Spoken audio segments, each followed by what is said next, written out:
જય શ્રી કૃષ્ણ પ્રિય દર્શક મિત્રો, મારી આ યુટ્યુબ ચેનલ શ્રી હરિભક્તિ રસમાં તમારા બધાનું હાર્દિક સ્વાગત છે. આજના વિડીયોમાં આપણે શ્રી દુર્ગા સપ્તશતીનો 10મો અધ્યાય શ્રવણ કરીશું, જેનું નામ છે શુંભવધ. બોલો શ્રી દુર્ગા માતાની જય. હું મસ્તક પર અર્ધચંદ્ર ધારણ કરનારા શિવ શક્તિ સ્વરૂપા ભગવતી કામેશ્વરી દેવીનું હૃદયમાં ધ્યાન કરું છું, જેઓ તપાવેલા સુવર્ણ જેવા સુંદર છે. સૂર્ય, ચંદ્રમા અને અગ્નિ આ જ 3 તેમના નેત્રો છે, તથા તેમણે પોતાની મનોહર ભુજાઓમાં ધનુષ્ય, બાણ, અંકુશ, પાશ અને ત્રિશૂળ ધારણ કરેલા છે. ઋષિ કહે છે, હે રાજન, પોતાના પ્રાણ સમાન પ્રિય ભાઈ નિશુંભને મરાઈ ગયેલો જોઈને તથા સઘળી સેનાનો સંહાર થતો જાણીને શુંભે ક્રોધિત થઈને કહ્યું, દુષ્ટ દુર્ગે, તું બળના અભિમાનમાં આવીને વ્યર્થ ઘમંડ ન બતાવીશ. તું ઘણી અહંકારી છે, પરંતુ તું તો બીજી સ્ત્રીઓના બળનો સહારો લઈને યુદ્ધ કરે છે. દેવી બોલ્યા, ઓ દુષ્ટ, હું એકલી જ છું. આ સંસારમાં મારા સિવાય બીજી કોણ છે?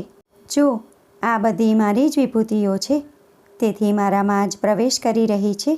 ત્યારબાદ બ્રહ્માણી વગેરે સમસ્ત દેવીઓ અંબિકા દેવીના શરીરમાં લીન થઈ ગયા અને ત્યારે માત્ર અંબિકા દેવી જ રહ્યા. દેવી બોલ્યા, હું પોતાની ઐશ્વર્ય શક્તિથી અનેક રૂપોમાં અહીં ઉપસ્થિત થઈ હતી. તે બધા રૂપોને મેં સમેટી લીધા. હવે હું એકલી જ યુદ્ધમાં ઊભી છું. તું પણ સ્થિર થઈ જા.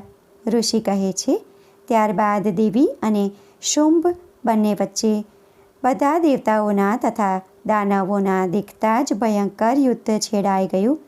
બાણોની વર્ષા અને તીક્ષ્ણ શસ્ત્રો તેમજ દારૂણ અસ્ત્રોના પ્રહારોને કારણે તે બંનેનું યુદ્ધ બધા લોકો માટે ઘણું ભયાનક લાગ્યું. તે સમયે દેવી અંબિકાએ જે સેંકડો દિવ્ય અસ્ત્રો છોડ્યા, તેમને દૈત્યરાજ શુંભે તેમનું નિવારણ કરનારા અસ્ત્રો વડે કાપી નાખ્યા. આ જ પ્રમાણે શુંભે પણ જે અસ્ત્રો છોડ્યા તેમને પરમેશ્વરીએ ભયંકર હુંકાર શબ્દનું ઉચ્ચારણ વગેરે વડે રમતમાં લીલાપૂર્વક જ નષ્ટ કરી નાખ્યા. ત્યારે તે અસુરે સેંકડો બાણોથી દેવીને ઢાંકી દીધા. આ જોઈને ક્રોધે ભરાયેલા તે દેવીએ પણ બાણ મારીને તેનું ધનુષ્ય કાપી નાખ્યું. ધનુષ્ય કપાઈ જવાથી દૈત્યરાજે વળી હાથમાં શક્તિ લીધી, પરંતુ દેવીએ ચક્રથી તેના હાથમાંની શક્તિને પણ કાપી નાખી. ત્યાર પછી દૈત્યોના સ્વામી શુંભે 100 ચંદ્રવાળી ચમકતી ઢાલ અને તલવાર હાથમાં લઈને તે સમયે દેવી પર આક્રમણ કર્યું. તેના ધસી આવતા જ દેવી ચંડિકાએ પોતાના ધનુષ્યમાંથી છોડેલા તીક્ષ્ણ બાણો વડે તેની સૂર્યકિરણો જેવી ઉજ્જવળ ઢાલ અને તલવારને તરત જ કાપી નાખ્યા. એ પછી તે દૈત્યના ઘોડા અને સારથી માર્યા ગયા. તેનું ધનુષ્ય તો પહેલાં કપાઈ ચૂક્યું હતું, તેથી હવે તેણે અંબિકાને મારવા માટે ઉદ્યત થઈને ભયંકર મગદળીઓ હાથમાં લીધો. તેને આવતો જોઈને દેવીએ પોતાના તીક્ષ્ણ બાણોથી તેને પણ કાપી નાખ્યો. તેમ છતાં પણ તે અસુર મુક્કો વાળીને ભારે વેગપૂર્વક દેવી તરફ ધસ્યો. તે દૈત્યરાજે દેવીની છાતીમાં મુક્કો માર્યો, ત્યારે તે દેવીએ પણ તેની છાતીમાં એક થાપટ ચોડી દીધી. દેવીની થાપટ ખાઈને દૈત્યરાજ શુંભ ધરતી પર લથડી પડ્યો, પરંતુ ફરીથી એકાએક પહેલાંની જેમ જ ઊભો થઈ ગયો. પછી તે ઉછળ્યો અને દેવીને ઉપર ઊંચકીને આકાશમાં જઈ ઊભો રહ્યો. ત્યારે દેવી ચંડિકા આકાશમાં પણ કશાય આધાર વિના જ શુંભની સાથે યુદ્ધ કરવા લાગ્યા. તે સમયે દૈત્ય અને ચંડિકા આકાશમાં એકબીજા સાથે જે યુદ્ધ કરી રહ્યા હતા, તે તેમનું યુદ્ધ પ્રથમ તો સિદ્ધો અને મુનિઓને આશ્ચર્યમુગ્ધ કરનારું હતું. અંબિકાએ શુંભ સાથે દીર્ઘકાળ સુધી યુદ્ધ કર્યું. તે પછી તેને ઉચકીને ઘુમાવ્યો અને પૃથ્વી પર પટક્યો. પટકી દેવાથી પૃથ્વી પર આવ્યા પછી તે દુષ્ટાત્મા દૈત્ય ફરી ચંડિકાનો વધ કરવા માટે તેમની તરફ ભારે વેગથી ધસ્યો ત્યારે સમસ્ત દૈત્યોના રાજા શુંભને પોતાની તરફ ધસી આવતો જોઈને દેવીએ ત્રિશૂળથી તેની છાતીમાં છેદ કરીને તેને ધરાશાયી કર્યો. દેવીના ત્રિશૂળના પ્રહારથી તેના પ્રાણ નીકળી ગયા અને તે સમુદ્રો, દ્વીપો અને પર્વતો સહિત સઘળી પૃથ્વીને કંપાવતો ધરતી પર ઢળી પડ્યો.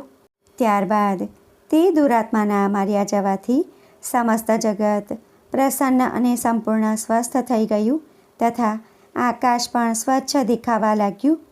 અગાઉ જે ઉત્પાત સૂચક વર્ષા અને ઉલ્કાપાત થતા હતા હવે શાંત થઈ ગયા તથા તે દૈત્યના માર્યા જવાથી નદીઓ પણ તેમના યોગ્ય માર્ગે વહેવા લાગી. તે સમયે શુંભના હણાયા પછી સમસ્ત દેવતાઓના હૈયા હર્ષથી ભરાઈ ગયા અને ગંધર્વો મધુર ગાન કરવા લાગ્યા. બીજા ગંધર્વો વાદ્યો વગાડવા લાગ્યા અને અપ્સરાઓ નૃત્ય કરવા લાગી. પવિત્ર વાયુ લહેરાવા લાગ્યો અને સૂર્યનું તેજ ઉત્તમ થઈ ગયું. અગ્નિશાળાનો બુઝાઈ ગયેલો અગ્નિ આપોઆપ પ્રજ્વળી ઉઠ્યો અને સમસ્ત દિશાઓમાંના ભયંકર અવાજો શમી ગયા. આ પ્રમાણે શ્રી માર્કંડેય પુરાણમાં સાવર્ણિક મન્વંતર કથા અંતર્ગત દેવી મહાત્મ્યમાંનો શુંભવધ નામનો 10મો અધ્યાય સમાપ્ત. બોલો શ્રી દુર્ગા માતાની જય. ભક્તો, આજના વિડીયોમાં આપણે શ્રી દુર્ગા સપ્તશતીનો 10મો અધ્યાય આપણે શ્રવણ કર્યો છે. આશા કરું છું કે આજનો વિડીયો તમને પસંદ પડ્યો હશે અને ઉપયોગી લાગ્યો હશે. વિડીયો પસંદ પડ્યો હોય અને ઉપયોગી લાગ્યો હોય તો વિડીયોને લાઈક કરી બીજા લોકો સુધી વિડીયોનો પ્રચાર કરજો જેથી બીજા લોકો પણ શ્રવણ કરી શકે અને તે પુણ્યના પણ તમે ભાગીદાર થાવ. કોમેન્ટમાં જય શ્રી દુર્ગા માતા જરૂરથી લખજો. ફરી મળીશું એક નવા વિડીયો સાથે. ત્યાં સુધી બધા ભક્તોને મારા જય શ્રી કૃષ્ણ. જય શ્રી દુર્ગા માતા. વિડીયો જોવા માટે ધન્યવાદ.